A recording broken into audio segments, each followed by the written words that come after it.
we are back with this live look from the WeatherStem camera at the Challenger Learning Center looking over downtown Tallahassee.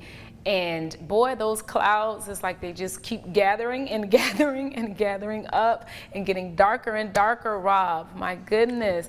Looks like we're getting some action today. Let's Besides hope we heat. get some showers would be nice, right, to help cool down some of that heat.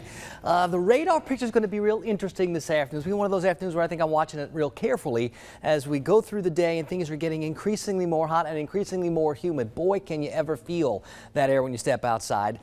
That sets the air up really ripe for bigger showers, bigger storms, especially if there's some energy that finds its way into our part of the southeast. Now, right now, I see a couple of showers, maybe up against parts of the Taylor County coast, but the bigger storms are way off to the north, up through parts of the Carolinas, trying to move into parts of Georgia, still north and east of Macon.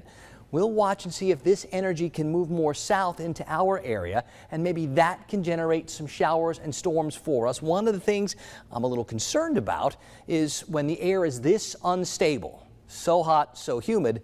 Usually we talk big downpours and we talk big explosive thunderstorms. So we'll be on the watch for that throughout the afternoon. Please keep checking in with us. The clouds are doing their best to slow down the heat, but look at these numbers. Man, it's 91 in Quincy already, and in Valdosta and in Perry. It's 92 in Tifton. I saw 94, by the way, up in Albany. It's 90 in Tallahassee. Thomasville, we're a little cooler, 86, but almost everybody at 90. And we don't talk about these numbers much, these dew point temperatures.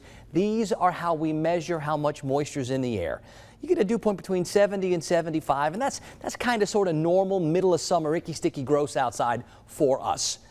We got a lot of dew points that are starting to get up above 75, starting to get closer to 80. And when those dew point numbers start getting closer to 80, you can almost hear the air going tick, tick, tick, tick, tick, ready to explode. And that's when you get those big thunderstorms. So we'll be monitoring that very carefully for later on this afternoon, maybe more like this evening when some of this energy tries to sink far enough south and shake a few showers or big storms out of the clouds. So things we're keeping our eyes on. Now there is higher pressure, still sort of large and in charge, and it's going to make it hard for that energy to hold together. But when the air is this unstable, high temperatures, high dew points, very unstable air, you can get those bigger showers and storms. The problem here is they're likely not going to come till 6, 7, 8 o'clock tonight, and that means we have all these hours of really high temperatures. Watch this version of the Futurecast. It's maybe overcooking the showers a little bit, but notice how they sort of just kind of blossom and then fizzle out as the sun sets. And then tomorrow, same kind of thing. They blossom late in the afternoon and then fizzle out as the sun sets because we have all that instability. And when the air is this unstable, it doesn't take much to get those big showers, storms. Oh, hey, by the way, we're watching a little piece of energy in the tropics just north of Panama. Doesn't look like much yet, but over the next couple of days could start to turn into something. Does look like it's headed maybe towards Mexico and not the United States. We'll certainly keep our eyes on that like we do with everything.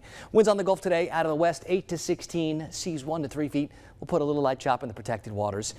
Mid-90s, we're there in some spots already. I've got the rain chances like 50, 60%. There's going to be some showers and storms when the air is this unstable. There's no way around it. But the question will be, do we get enough showers and storms early enough to prevent things from being so hot for so long? And I don't think that we will. I think it's going to be all kinds of hot for hours and hours and hours.